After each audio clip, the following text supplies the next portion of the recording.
Hi, Rabbi, how are you? Tengo muy buenas noticias. ¿Qué? Estamos nosotros dos. Es un montón para empezar. Para empezar está muy bien. Lo que pasa es que cuando escucharon mi nombre dijeron no lo podemos perder. Quería hacerte...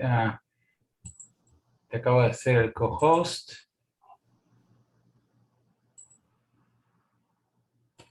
¿Cómo van tus cosas, che? Bien, bien. Baruch Hashem. Baruch Hashem. Dentro de todo estoy bien. Hablé con mi primo Claudio. Sí. Me dijo que quiso escribir a los hijos en la escuela, que no lo dejaron, que no lo quieren escribir. ¿Vos sabés algo más de eso o no? Hice todo. Ok. No sé, ¿Bárbara nos está escuchando? Sí, pero no sé si Bárbara habla español. Hi, Bárbara. Sí. Hi. Hi. We are just schmoozing a little, Bárbara, before the rabbi begins. We're practicing Spanish. Contame lo que puedas contarme. Hi, Bárbara. Esto que grabás queda para vos, ¿no? En verdad está grabando, así que... Yeah. Sí, olvidado. Después te cuento chisme del colegio ese, o sea, ¿no? ¿Pero no es la culpa de mi primo o es la culpa de la escuela? Bueno, dice que la piba sacó un 1 en uno de los exámenes. Es una Ah. escuela muy elitista, que él se quiere, el director es un genio, que logró mi colegio, evolved de Salomon Schechter al colegio de él. Se lo dimos enterito porque lo convirtió en community school, so el pibe tiene credenciales. Pero quiere ser el colegio de élite judío. Se saca de encima lo que le parece imperfecto. ¿Ves? No tiene alma de Shule. Claro. Entonces le importa 3 belines, hija de rabino, sacaste un 1. Chao. Sacó un 1, es muy malo sacarse un 1. En una cosa. Ah. One of the tests, you know what I mean? Sí. ¿Ya me lo explicaste bien? Lo entendí. Está bien. Me ayudas para ayudarlo a él. Dije, no. Que tal vez no es la escuela para la familia de él. No era. 40 minutos de viaje. ¿Cuánto le va a durar la Germo? ¿Conoces a la Germo? Sí. Y bueno. Él es mi primo, es un genio. Es para hablar otro día. I know him very well. Yo tengo un doctorado en el tema. Y con todo debe ser algo bien porque todavía le dura, pero es bueno, pero no tiene buen pensamiento. That's correct. How are you doing, Sheila? Sheila is muted.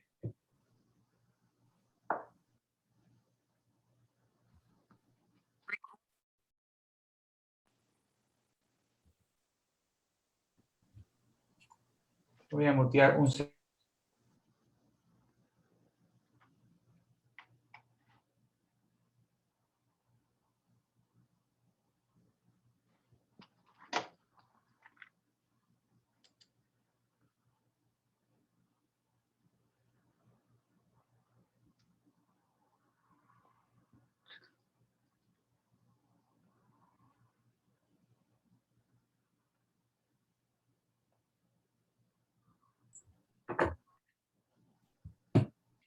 Okay. We're going to give it a little more time, Rabbi. We hope that maybe we'll get like 400 people to join. It's a very elitist group, so How is your family? My family is doing good. Thank you for asking. Denise's husband is Fernando? Javier. Javier. Fernando, hay un Fernando, ¿no? Yes. ¿Por qué?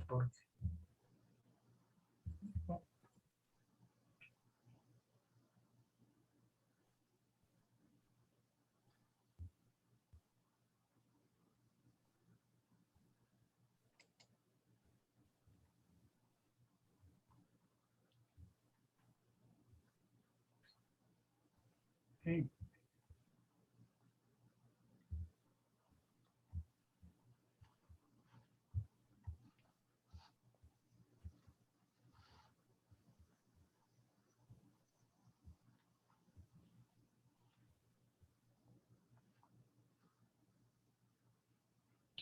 Rabbi, I need to say that is a confession Yom Kippur is coming, and I give big ishar koach to Gail, to Sheila, and to Barbara.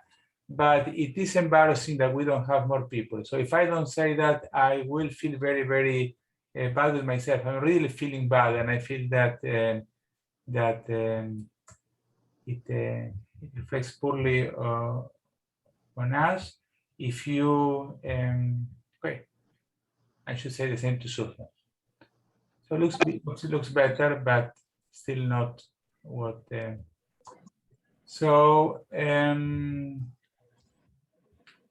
Let me invite you to teach, Rabbi, a little. And let's do the following. I see that we have three beautiful ladies, and Gail, I don't see a face. I imagine she's beautiful too. I can imagine. So this is the deal. I have three stories, and now what I'm first. Thank you for inviting. Number two, don't feel embarrassed at all. We teach Torah. We teach Torah to 1, to 100, to 1,000, to whoever wants to listen to us.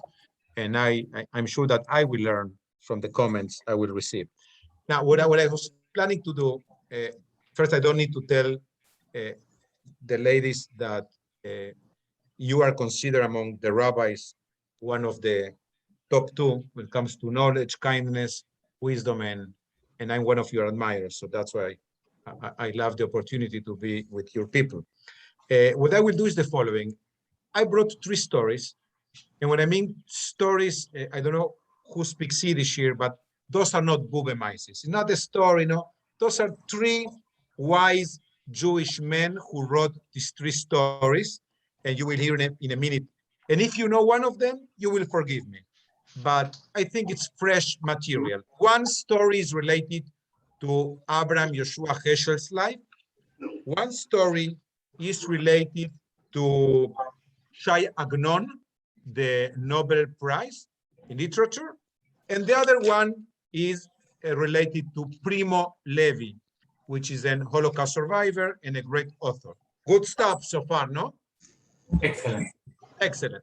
So what can be bad with Heschel, with Primo Levi, and Agnon? We're in a very good neighborhood. So I will tell you the stories because I think that they have something to teach us about Elul, the new year. May God bring a year of health and blessings to all of you and of you dear ones. So let's start with this. Rabbi. Let's start with the story of Heschel. One week in June 1953, Heschel was invited to deliver a keynote address at 2 conventions. He was asked to deliver 2 different speeches. First, to the leadership of the conservative movement at their annual convention at the Breakers Hotel in Atlantic City. And immediately following, to the leadership of the Reform movement at their annual convention in East Park. The leadership of the conservative movement asked him to speak about halacha, Jewish law. The Reform movement asked him to deliver a lecture of Jewish spirituality and prayer. So you can imagine the surprise of the assembled audience when Heschel decided at the last minute, without consultation, to switch the speeches. He decided that what the conservative movement needed to hear was a talk affirming commitment to Jewish law.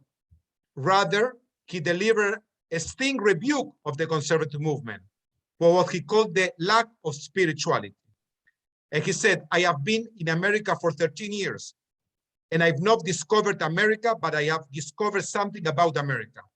It's possible to be a rabbi and not to believe in the God of Abraham, Isaac, and Jacob. So our hero came under attack by all. And then he got on a plane to Colorado for the Reform Convention and spoke to them of the need to observe mitzvot.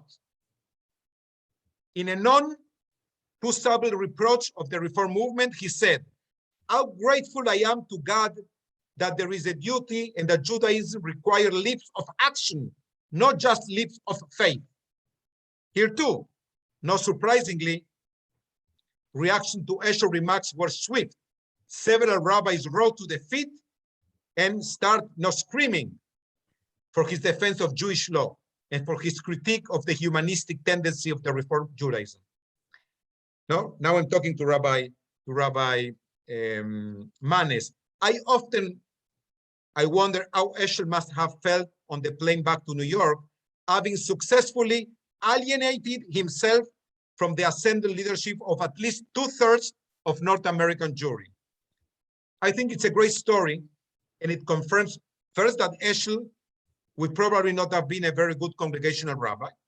And number two, it raises the question is, what's the difference between the message that you're asking to hear and the message you need to hear?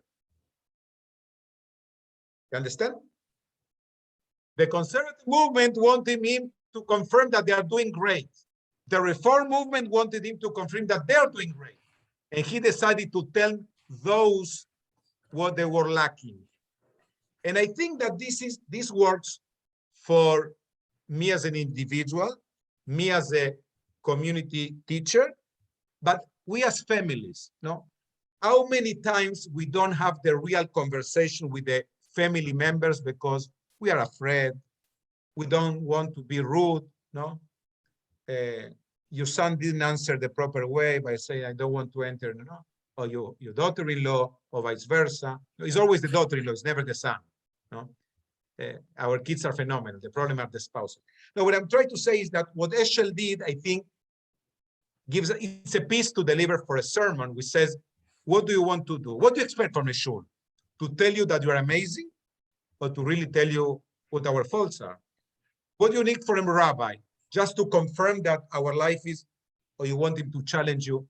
So I'm asking you, what do you think would be the right message in a synagogue in a time like this?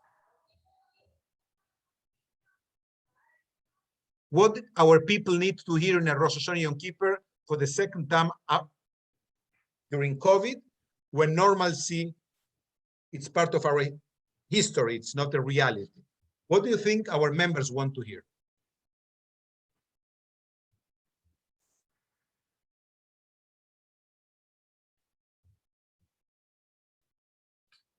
I know what I want to hear. What I want to hear is a rabbi like you. That's what I want to hear. Beautiful story Susan, already. Susan, you're muted. Yeah. You are muted, You're muted, Susan. Susan.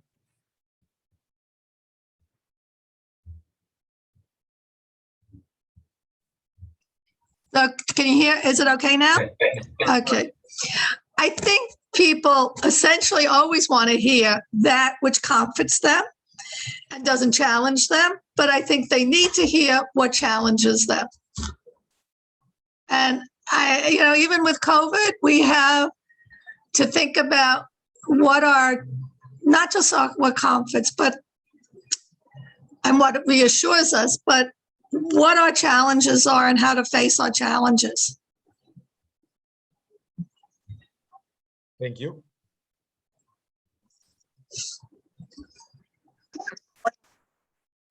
I always think when we deliver a harsh sermon, the good news is that every congregant thinks we're talking to the one that sees on his right side. No, it's never. But the truth is that, we are very thankful for every person that comes to our synagogue and leaders like you that I'm sure you're part of the leadership of Rabbi Kogan's congregation. So there is no reason to, yes, we need to discomfort those who live very peaceful in a time like this, and we need to give comfort to those who have it very hard. But I think what Eshel did is something that sometimes we avoid, which is to ask the tough questions that need to be asked.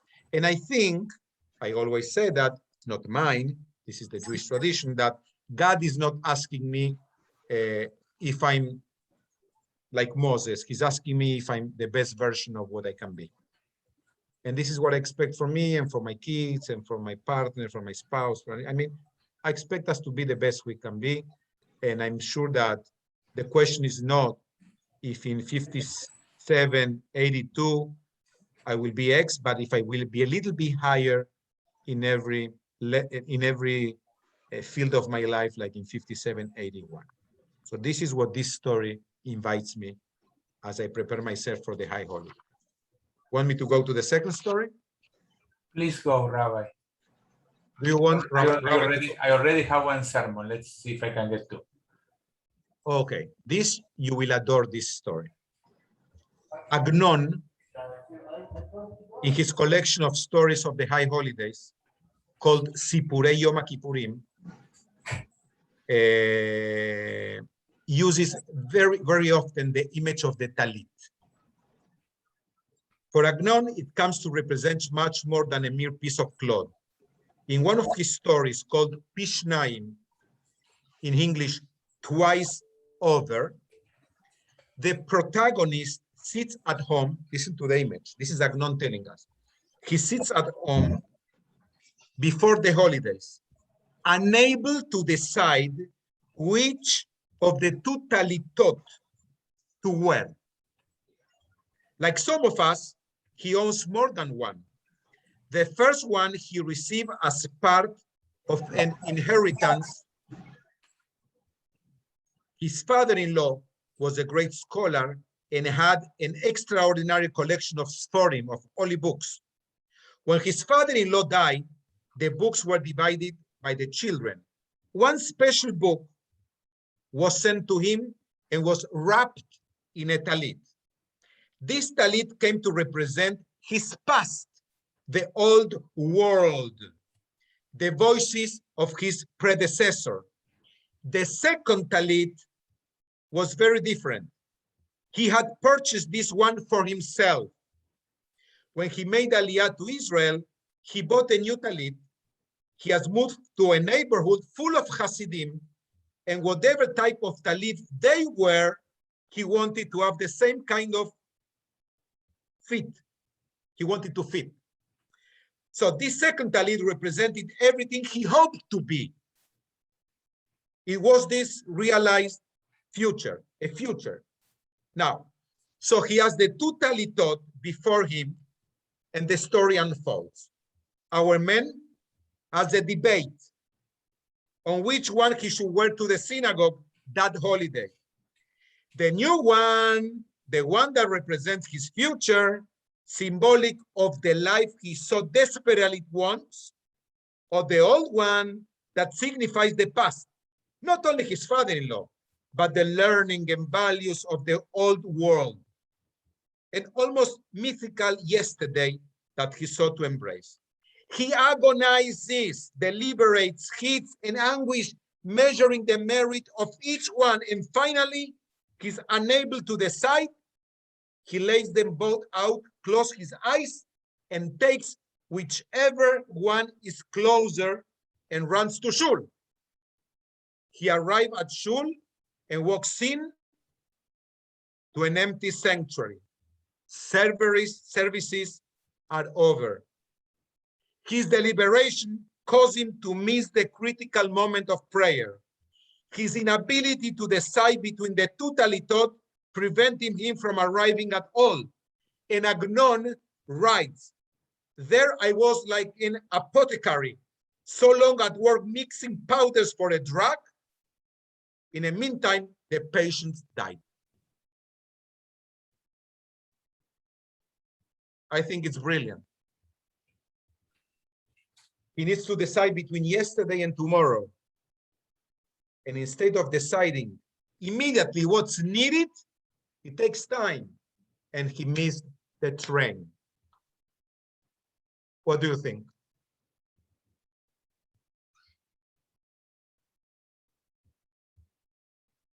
I like it too, Rabbi.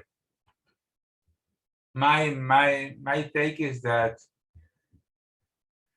sometimes we are deciding not between which talit, but we need to decide about the boiler. The boiler in the synagogue needs repair. Are we going to go for 5 years, or we're going to get a new one? And in the meantime, the important things and it's just an example, no? But the important things they leave us. Yes. We can be watching our kids exercise 6 times per day, and instead of paying attention if they're losing weight because they want to fit in a size 2, and then one day it's too late, they're on the other side. You follow me? To have the tough conversation, or we pretend everything is okay, and we lose both talitim, it's too late. Do I say to somebody, yes, Barbara? I don't want to interrupt him, so. No, you are not interrupting. So I see it also as like today is today. And if you're focusing on yesterday, but that's the whole point. I think that if you're worrying about the future today or worrying about what was in the past, that you can't change the past, you can't predict the future, you're missing living in the present.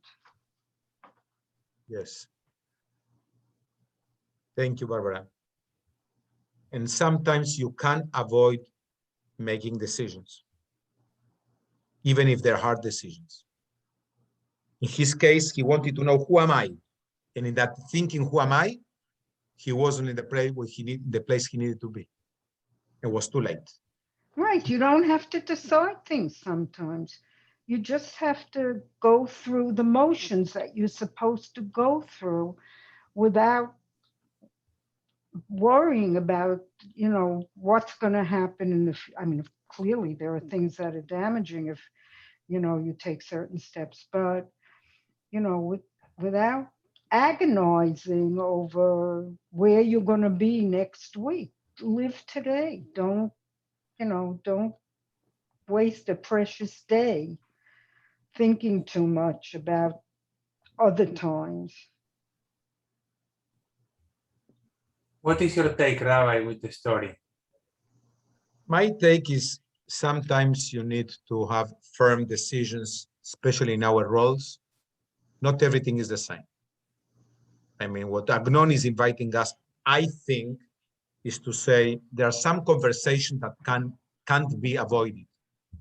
Some stance that are, like Barbara, you can't, not everything needs to be a fight, not everything needs to be this, but a lot of things in our life, you are in America because one day you said, enough, I have enough. You took your luggage with a huge accent that, thank God, now you're a New Yorker, but I still have an accent, and we open a new life for us, for our kids. It wasn't easy, it was painful, but look what you accomplished. So if you were thinking, no, God will take me, no, God has a plan for me. Yes, after you go to the place, he has a plan for you. So Agnon was agonizing what to do, and he was telling me, you know what? In the decision I missed the importance, which was being in the right place. That's my take. Very Kafkian. Yeah, he was a student of him, yes.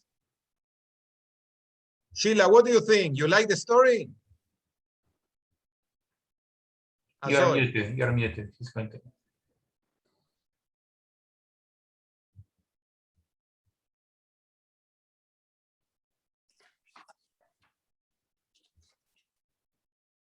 You need to unmute yourself, Sheila. Yes. Here we go. I was told that no decision is a decision in and of itself.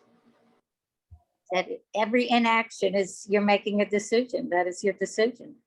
So I think it behooves you to make the decision rather than react and do nothing. I believe in making decisions, right or wrong. I believe in making decisions and live with your decision. Okay. You are telling me it's very hard to live a life of always being parv, no? Parv. Right. Parv is good once in a while, no? But you like a good dessert, milchit, no? Yes, yes. You have to decide. You can't live your life without making decisions. You have to. It's like the road not taking. You make your decision and that you live with that decision. You go down that road. At least it's you, and you can defend it because it represents you. Yes. Susan, what do you think?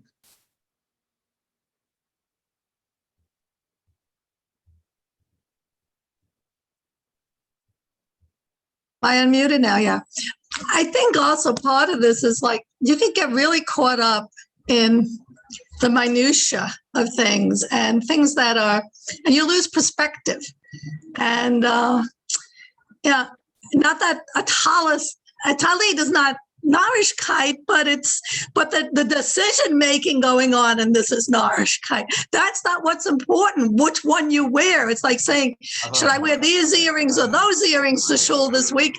It's not a question of that. It's a question, you need to be in shul. You need to have taken that action to be where you should be, rather than get caught up with this endless debate in your head about what decision to take, rather than to just do it.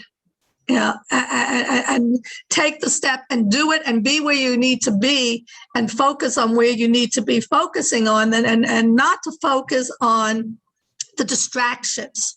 Because in a way, these are distractions. It's a distraction to, do I wear this or do I wear that or whatever. It's just put something on and go.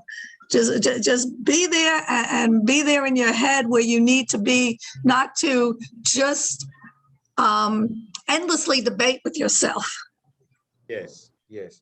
And I Could thank I you add- for the, yes. Could I add something? I'm not on camera, but I think sometimes people have a fear factor of making a wrong decision. So it makes it, so they become paralyzed and don't know which way to go. Yes. Yes. Yes. But you know what? You are absolutely right. I think that's why sometimes we need to ask for help, especially in tough times like now. You know that Argentinians, we all go to therapy. In America, people think that therapy is for Michigan. But we are, in Argentina, if you don't go to therapy, they think you have a problem. What I mean is, not necessarily you need to go to a friend, to a rabbi, no? Being stuck, no? Like you say, Susan, sometimes it's nourishkeit, but in this case, for him, the talus is yesterday, and the other talus is tomorrow, and I can't decide what needs to be. Do I do prayers through Zoom, or do I tell people that it's no, because it's high holiday, we don't touch the computer? Yes, tell me, Susan. But in the meantime, it's yesterday and it's the future tomorrow, but you're forgetting about today. You're forgetting about the moment right now, and ignore to the point then it becomes, you can't recapture that moment once it's passed. Yes. Right. And then you lose out. Then you totally lose out. Yes. Yes, thank you, Gail. And like Sheila said, not to decide is to decide. Somebody else will own your decision, and they will decide for you. Rabbi, you're fine? Yeah, I'm going just to send you something that I don't want to forget about something that you said about the best version of yourself before. Yes. Sometimes the best version of yourself needs to be a version that is not perfect, because if not, you won't be able to accomplish anything. So you need also to be able to live with a best version of myself that may not be perfect, but it's better than one that is waiting for that perfection that never comes and is in inaction. So I'm a And big Rabbi believer. Kogan, that handwrite belongs to whom? But what? The handwrite you sent me belongs to. So I went, and that was a very moving moment. I went through the stuff of my parents in Israel. And inside the book of my mother's things, I saw that.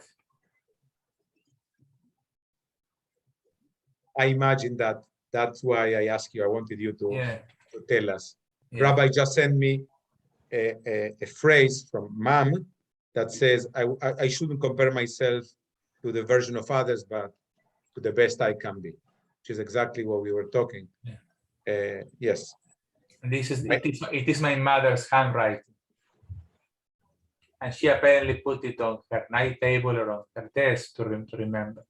Yes. It's amazing, no? When they passed away, there is a chapter of their life that we learn so many things about them. I'm sure it happens to everybody in this Zoom, no? And when we start speaking the way they spoke, we say, oh my, I cannot believe it, no? But yes, I'm sure you know what I'm talking about. I got that piece, Rabbi, just to mention, and I put it in my Siddur that I daven every day. That's what I went to pick up. So it's a wonderful. Yes. You know what? By the way, I know you have a great teacher and your rabbi, and I'm sure he told you that.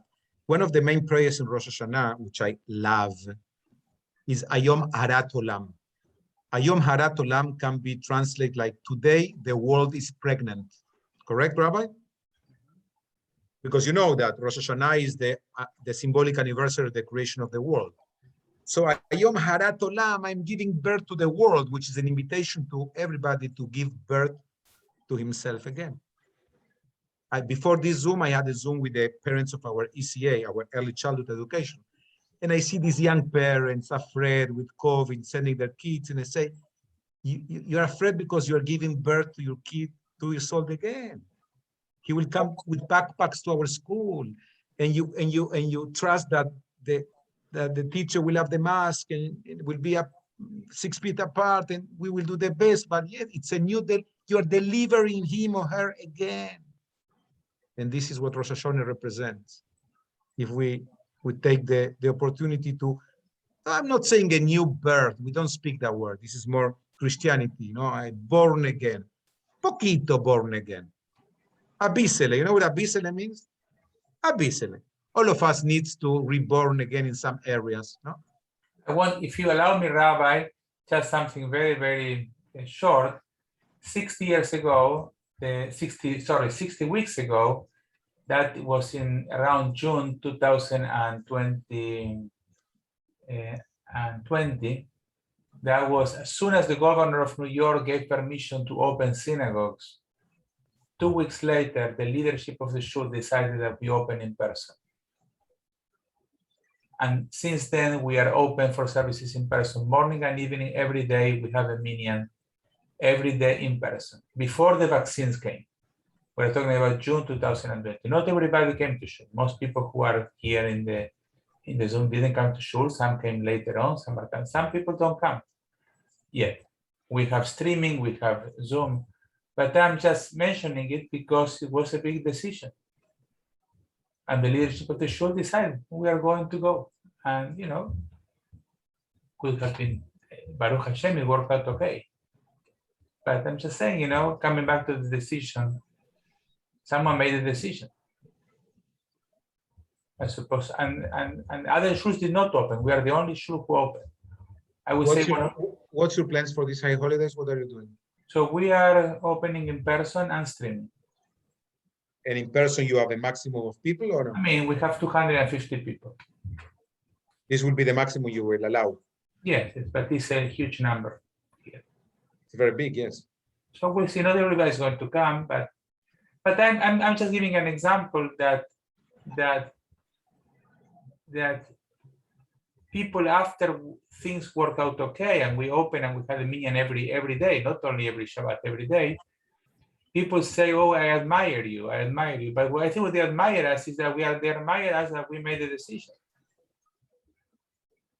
Yes, there will be no Jewish people without Nachshon, yes. The one who jumped when nobody wanted to jump. That's in every generation.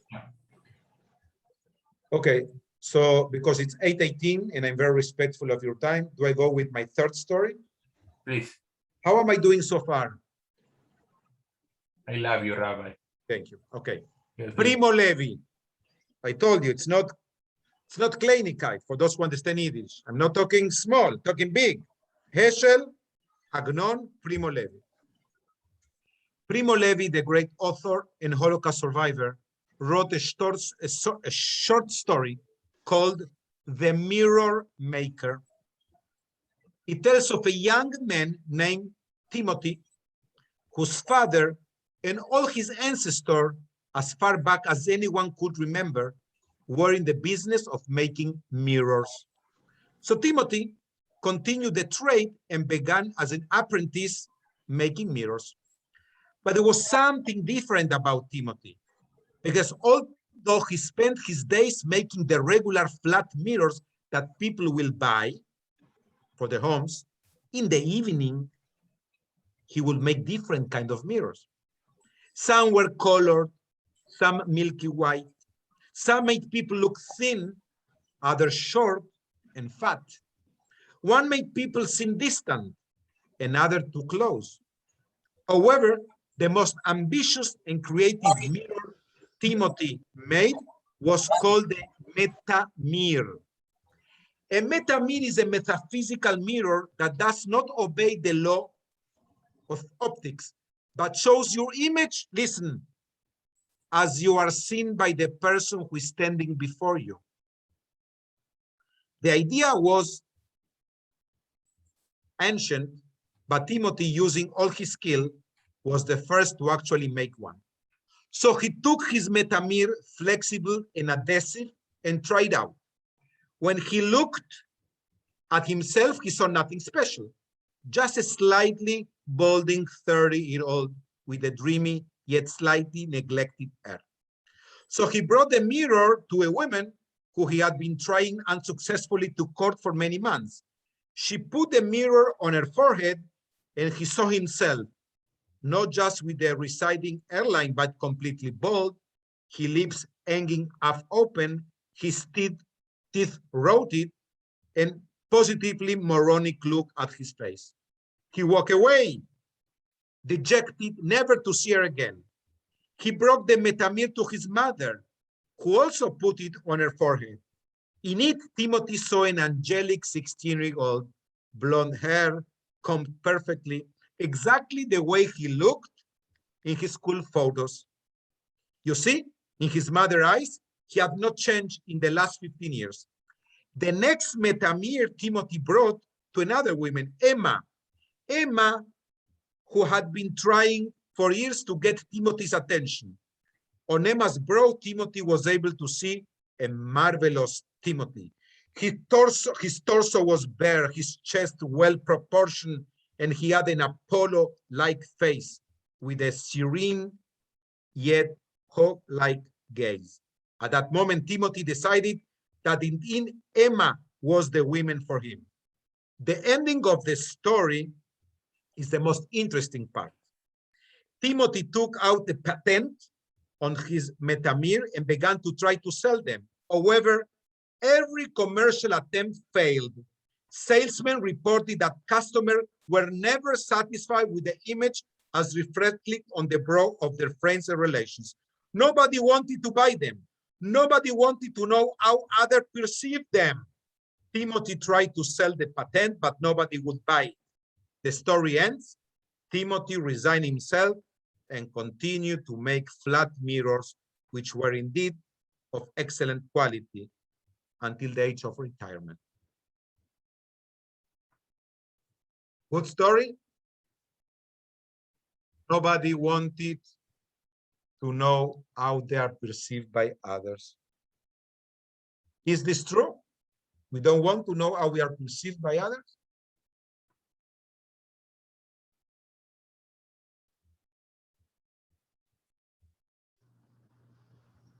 Only if they perceive me with the torso, with the. It's a good question. Yes, it's a good question. And what's an answer? Yeah. no, before people answer, because they will answer in some way, how much are we ready to give up to be perceived like? No? How many are we ready to fake who we are just to make the impression?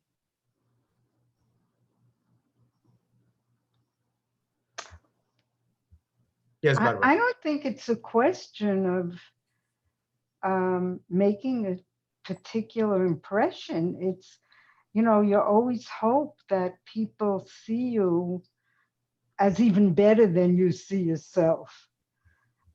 Who wants to know that people really look at you as a drooling, bald, mess, as opposed to an Apollo? I think people don't want to take the chance of finding out that people don't perceive them in a good light.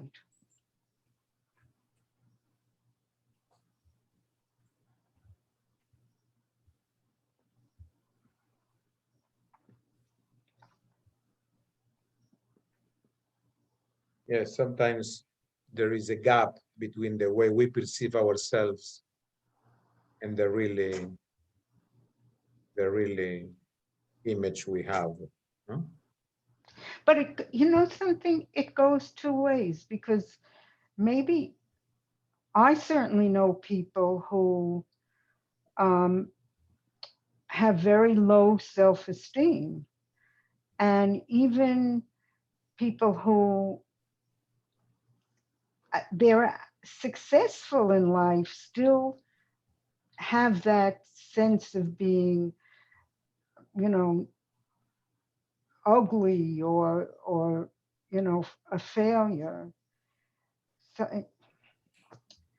you know, so it could be that even, I mean, somebody like that doesn't want to take the chance also, that people see them as badly as they see themselves. Thank you, Barbara. Very deep. There is a rabbi in California, Naomi Levy, female rabbi. She wrote several books. In one of her books, she tells a story about her dad. Her dad passed away. And she says, I always thought my dad was a loser.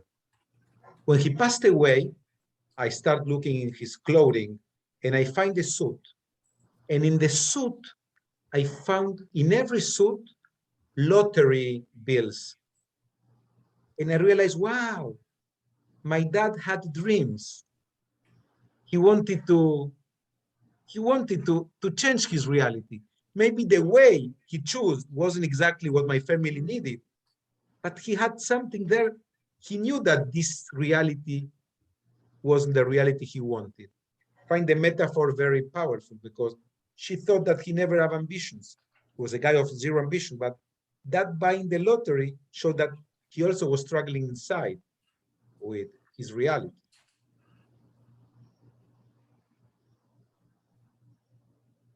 Can I say something, Rabbi? It makes me think. We all have a distorted reality, like our, or we are not exactly the one that we project. There is an image of us that may be different for different people, and I think that that's normal. For me, the challenge, or what I try, and I think I am succeeding most of the time, is that the difference won't be too big. That the difference between the manes that I am when I am with myself and the one that people see, that won't be abysmal. That they will, you know, yes, there are some things that people don't know about me, and there are some things I don't want people to see, and there are some things that I like people to see me differently. But I try not to live in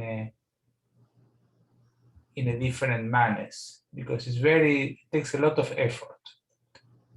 And it takes a lot of a lot of effort, and I don't think it's healthy. So yes, there is a part of me that I plan how I want people to see me, but I try not to be, I would say maybe 10%, 15%, you know, don't do more, because if then you don't recognize who you are. And so I will embellish the mirror a little, but I think there is something to be said about the flat mirror.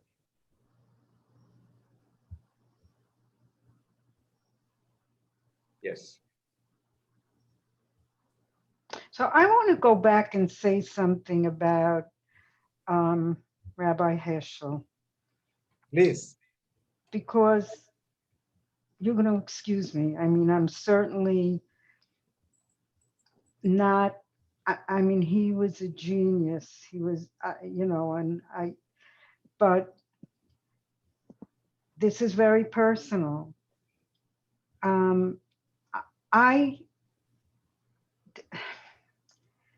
know, it was not up to him, I think, to tell people what he thought they needed to hear, because neither message that he was giving was a bad message, but it was not what he was asked he didn't speak about what he was asked to speak about. And, you know, even for many conservative Jews,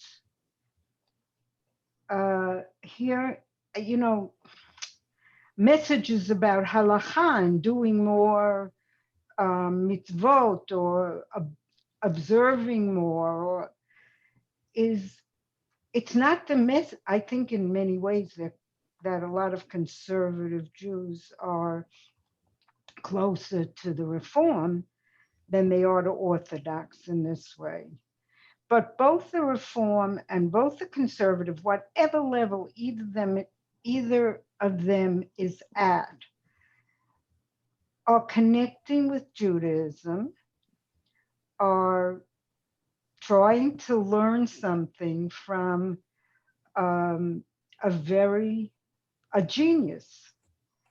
And personally, I don't like to be beaten up when I come to synagogue. I don't like, maybe challenged intellectually, but not beaten up about my observance, let's say. Just saying. Number one, is beautiful when you say, I just want to put a context. This was June 65, when the conservative movement was blooming, and he, as a conservative rabbi, wanted to tell them, guys, there is some things that you are forgetting in your messages. No? Ask people to feel what they're doing, not just behavior. And he went to the Reform, say, if you forget the mitzvahs, you will die. How many times can you say tikkun olam, tikkun olam, tikkun olam, tikkun olam? Okay, so what else?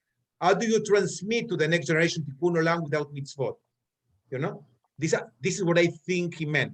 But I understand, to a congregant to receive the finger from the rabbi, this is not what you want. But anybody just being connected with a Jewish congregation says something about a person, whatever their level of observance, and hopefully says something to their children, that this is an important part of our lives. So you're right, maybe 65, what is it, 20, almost 60 years ago, am I doing my math right? 55 years ago, something like that. Maybe the message was different, but even, you know, I don't know, I have a problem with what he did. I don't think it was an appropriate thing to do. That's not what they asked him for. I think also, yeah, I want to say, Barbara, that you are very brave because you are saying something that many people don't say, and that is that there are some things that you like to hear. Yeah. And I think it's, you know, you need to be brave to admit that there are some things that, you know, you like to hear, and we all like our ideas to be confirmed. I don't know. It doesn't bother me to hear other ideas, to hear how the Torah addresses issues or midrashim, or, you know, I like being educated, but not told that, you know, but not lectured about my behavior. I won't. No, I'm not. You're not. You don't. I mean, I think when Barbara is like, nobody likes to go to some place where they feel this is their community and be scolded, you know, for what in any way. Yeah. But I think in the long run, Heschel was right, because the conservative movement has certainly opened up to a lot more about spirituality. And the Reform movement has opened up more to going back to using Hebrew in the synagogue, other things that they may not be observing, you know, kashrut, and they may not be observing everything else, but they are attempting to not be just a movement that's totally divorced from Judaism's origins. They may filter it differently than the conservative movement, and certainly differently than the Orthodox movement. But I see that, in a certain way. Well, he was talking to an audience that was at that point, Orthodoxy was pretty small, and the conservative movement was huge, and the Reform movement was huge in America. So these are the people you have to talk to, and and it's like when somebody invites you to speak, as a speaker, you have to decide who sets the agenda. Are you going to follow some script that somebody wants you to speak about, or are you going to choose your topics and address your audience the way you want to address your audience? And when you're somebody like Heschel, I mean, you could get those choices. Not everybody's going to have that ability to speak in that manner. Although I must say, Rabbi Kogan, he always lets me write whatever I want on my Beth Torah, and I never discuss it with him in advance. Susan is one of the people at Hillcrest, Rabbi Rojzman, that she delivers the Beth Torah. Wow. Yes, this is something that is unique about me. I give people to do the Beth Torah. I will hopefully give it and to teach. That's how you got to teach, Rabbi, because it's, you share the bounty. So, Susan, you like my 3 stories? I like them both. I love them all. Thank you. So I'm very thankful for the opportunity. It's already 8:36. You told me 45 minutes. I don't want to steal, because it's easier for me, the guest, to tell I'm done, than for you to tell me, Rabbi, I have enough. So I want just to conclude by thanking you, Rabbi Rojzman, for teaching us, for giving us some good things to ponder, to give me materials for my Beth Torah, which I didn't have them. So thank you so much, Susan, Sheila. You forget what you heard now. You may hear it again on the high holidays by me. And thank you so much, everybody, for joining us. And I'm sorry we didn't have a bigger crowd. It's their loss and our gain. And thank you so much, Rabbi. thank you again. Thank you, everybody. Thank you. Thank you. Thank you. Thank you, Rabbi. Thank you. Thank May you. you all Both be inscribed rabbis. in the book of life together with your families. Amen. You too, and your family too. Rabbi, stay so we can schmooze a little bit. Okay, please. Okay, Be well, everybody. bye. Buenas noches. Buenas noches. Oh, ¿me habla español? Un poquitito, pero yo soy de la otra orilla, entonces no cuenta. Was machst du, Meir? Gunisch mit Gunisch, die geht ein Dvar Teure von a Kliegen Rauf.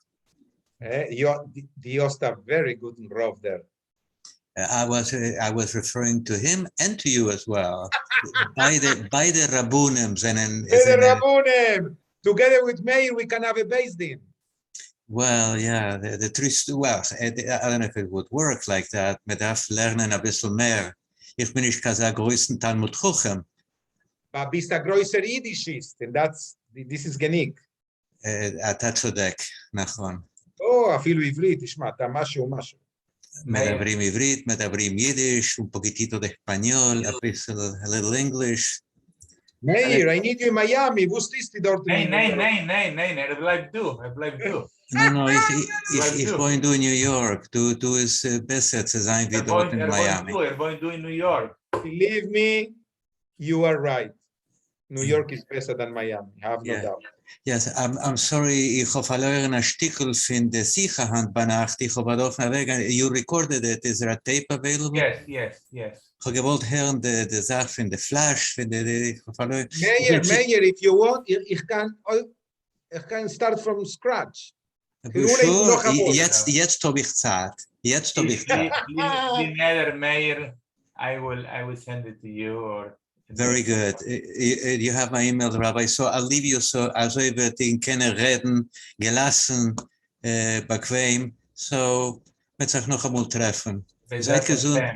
Meir, aus der Geschmack Niedisch. Hashem Dank, Hashem Dank. Ich Sei habe gesehen, gelernt, Meir. ich habe gelernt in jüdischer Schule, sag Jahren, wenn in Uruguay, wenn Montevideo, wenn Jiddisch ist geworden schwach, weil Israel ist geworden stark, als Ivrit hat da weggestippt, ein bisschen rausgepusht, ein bisschen Jiddisch, habe ich gesagt, bedarfen auslernen Ivrit. Also rede ich Jiddisch, und immer da wäre Ivrit, ein bisschen Englisch, alle Sprachen retten. But anyway, ich gehe weg jetzt, also ihr kennt reden bequem und mir. Meir, du bist ein Mensch, Meir, sei gesehen. Schönen Dank. Geht in Jür, Gamach Hatima Tova to everyone. Seid gesehen. Thank you so much, Meir. Call Bye bye, Rabbi. Take care. Bye-bye. Sí, cómo te quiere la gente, qué lindo. Sí, las 6 personas que vinieron, hijo de una gran puta. Los voy a echarlo. No, te digo la verdad, mira, los iba a castigar diciéndoles que no iba a ser más el rabino de ellos, pero no. No, Quédate. No, Mejor quédate, que tenés que pagar el college de varios. claro. ¿Tuvo bueno? ¿Te gustó? ¿Te gustó? Me encantó. Y me dio una lástima que no vengan. Yo creo, bueno, no quiero decir nada, pero sí, me encantó, me gustó mucho. A veces, ¿Que es la tercera de las series? no, es la segunda. José van a venir 2. No. Bueno, hablemos 2 minutos de Claudio y me voy a cenar Dale. con la familia que me está Yo esperando. también. No, yo lo adoro. Él rompía las pelotas con ser rabino, no puede, tiene sueños. Le dije, agarrá con 2 manos esto del Baptist. Tenés un sueldo. Va a girar de lugar en lugar, no tiene un lugar fijo, o sea, no. Podemos hablar libremente, ¿no? Sí. No va a agotar a la gente con su grandilocuencia, que él es Rambam y la concha de la lora, que termina echándolo de todos lados. Va a tener un job, va a ir de Goim, puede durar, le van a dar un tiempo, van a respetar su ser rabino, pues no saben. Sí. Y ojalá. Y creo que se la va a sacar de encima a ella en un par de meses y va a empezar una vida. Eso no creo yo. ¿A la esposa decís vos? Sí, boludo. No. ¿No? No, ahí no creo. No, a veces Tiene derecho a felicidad. te digo algo, él es muy rompebolas también, o sea que ella también puede tener derecho a felicidad. Yo creo que hay algo ahí de los dos. Sí, el tema soñador de él debe ser muy difícil tenerte como esposo. Eso seguro. Acordate, yo lo quiero mucho también. Él es mi primo y me toma como referente en cierta medida también. Me llamó justamente profesor nuestro de la escuela, por eso quería charlar un poquito con vos, porque me estás dando un poquito de... Sacá el recording y te cuento algo del colegio. Sacá el recording.